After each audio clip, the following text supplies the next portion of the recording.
ನಮ್ಮ ದೇಶದ ಜೀವಾಳ. ಆ ಜೀವಾಳವನ್ನ ಮತ್ತಷ್ಟು ಬಲಿಷ್ಠಗೊಳಿಸಲು 40 ವರ್ಷಗಳ ಅನುಭವದೊಂದಿಗೆ ನಿಮ್ಮೊಂದಿಗೆ ನಿಂತಿದೆ microbial mining biotech private limited nano technology. ಇದು ಸಾಮಾನ್ಯ ಉತ್ಪನ್ನವಲ್ಲ, ಇದು ದೀರ್ಘಕಾಲದ ಸಂಶೋಧನೆ ಮತ್ತು ಅಭಿವೃದ್ಧಿಯ ಫಲ.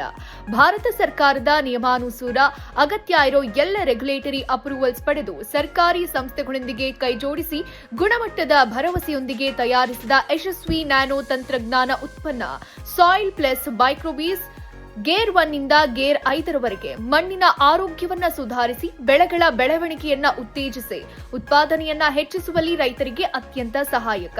ಎಕೋ ಫ್ರೆಂಡ್ಲಿ, ನಾನ್ ಟಾಕ್ಸಿಕ್, ಮಣ್ಣಿಗೆ ಹಾನಿ ಇಲ್ಲ, ಬೆಳೆಗೆ ಅಪಾಯ ಇಲ್ಲ. ಲೊಕೇಶನ್ ಸೋಪ್ ಫ್ಯಾಕ್ಟರಿ ಹತ್ರ, ಯಶವಂತಪುರ್ ಇಂಡಸ್ಟ್ರಿಯಲ್ ಸಬರ್, ರಾಜಾಜಿನಗರ, ಬೆಂಗಳೂರು. ಮತ್ತಷ್ಟು ಮಾಹಿತಿಗಾಗಿ ಕೆಳಗೆ ಕೊಟ್ಟಿರುವ ನಂಬರ್ಗೆ ಕರೆ ಮಾಡಿ. ಈಗ ರೈತರಿಗೆ ತುಂಬಾ ಸಮಸ್ಯೆ ಕಾಡ್ತಾ ಇದೆ. ಏನ್ ಕಾಡ್ತಾ ಇದೆ ಅಂದ್ರೆ ಭೂಮಿ ಹಾಳಾಗಿದೆ. ಅದಕ್ಕೆ ಪರಿಹಾರ ಮಾಡಬೇಕು ಅಂತ ನಾವು ತುಂಬಾ ಪ್ರಯತ್ನ ಪಟ್ಟು ಈಗ ನಾವು ಸಕ್ಸಸ್ ಆಗಿದ್ದೀವಿ. ಎಲ್ಲಾ ರೋಗಕ್ಕೂ ನಮ್ಮ ಹತ್ರ ಸಮಸ್ಯೆ ಪರಿಹಾರ ಇದೆ. ಯಾಕೆ ಪರಿಹಾರ ಇದೆ ಅಂದ್ರೆ ಪ್ರತಿಯೊಂದು ಪ್ರಾಡಕ್ಟ್ ಇದು ಮೈಕ್ರೋಬ್ಸ್ ಇಂದ ಮಾಡಿರೋದು, ಜೀವಾಣುಗಳು.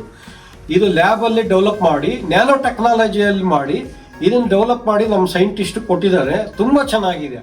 ಪ್ರತಿಯೊಂದು ಸಮಗ್ರ ಕೃಷಿಯಲ್ಲಿ ಏನೇನು ಬೇಕೋ ಎಲ್ಲ ನಮ್ಮ ಹತ್ರ ಸಿಗುತ್ತೆ. ಇದುವರೆಗೂ ಪ್ರತಿಯೊಬ್ಬ ರೈತ ಭೂಮಿಗೆ ಏನು ಕೊಡ್ಬೇಕಂದ್ರೆ ಗೊಬ್ಬರ ಕೊಡ್ಬೇಕು ಅಷ್ಟೇ ಗೊತ್ತು, ಮೈಕ್ರೋಬ್ಸ್ ಕೊಡ್ಬೇಕನ್ನೋದು ಗೊತ್ತಿಲ್ಲ ರೈತರಿಗೆ. ಇದನ್ನು ನಾವು ಮನದಟ್ಟು ಮಾಡ್ತಾ ಇದ್ದೀವಿ. ನಮ್ಮ ಯೂಟ್ಯೂಬ್ ನೋಡಿ ದಯವಿಟ್ಟು ನಿಮ್ಗೆ ಅರ್ಥ ಆಗುತ್ತೆ. ಎಷ್ಟು ಜನ ರೈತರು ನಮ್ಗೆ ಫಾಲೋವರ್ಸ್ ಇದ್ದಾರೆ, ಎಷ್ಟು ಜನ ರೈತರು 3, 4, 5 ವರ್ಷದಿಂದ ನಮ್ಮದ ಯೂಸ್ ಮಾಡ್ತಾ ಇದ್ದಾರೆ ನೋಡಿ. Gear 1, gear 2, gear 3, gear 4, gear 5 ಅಂತ 5 ಪ್ರಾಡಕ್ಟ್ ಇದೆ. ಹಾಗೆ ಸುಪ್ರೀಂ ಅಂತ ಸ್ಪ್ರೇಗೆ ರೋಗನಾಶಕ ಇದೆ ನೋಡಿ, ಇದು ಸುಪ್ರೀಂ ಅಂತ. ಇದು ನೋಡಿ ಇನ್ಸೆಕ್ಟ್ ಕಂಟ್ರೋಲ್ಗೆ ಇದಿದೆ, ಇದು ಅಂಟರ್ ಪ್ಲಸ್ ಅಂತ.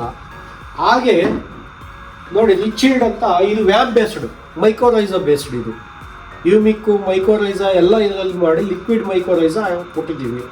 ಎಲ್ಲ ನಾವೇ ಖುದ್ದು ಮ್ಯಾನುಫ್ಯಾಕ್ಚರ್ ಆಗಿರೋದ್ರಿಂದ, ನಮ್ಮ ಸ್ವಂತ ಕಂಪನಿ ನಾವೇ ಮ್ಯಾನುಫ್ಯಾಕ್ಚರ್ ಆಗಿರೋದ್ರಿಂದ ನಾವು ರೈತರಿಗೆ ಕಡಿಮೆ ಬೆಲೆಯಲ್ಲಿ ಕೊಡ್ತಾ ಇದ್ದೀವಿ. ಈಗ ಯಾರೇ ಆಗಲಿ ಚಾಲೆಂಜು, 10 ಎಕರೆ ಇರೋರು 5 ಎಕರೆ ಮಾಡಿ, ನೀವು 1 ಎಕರೆ ಮಾಡಿ ದಯವಿಟ್ಟು ನೋಡಿ, ಆಮೇಲೆ ಹೇಳಿ ಫೀಡ್ಬ್ಯಾಕ್ ನೀವೇ.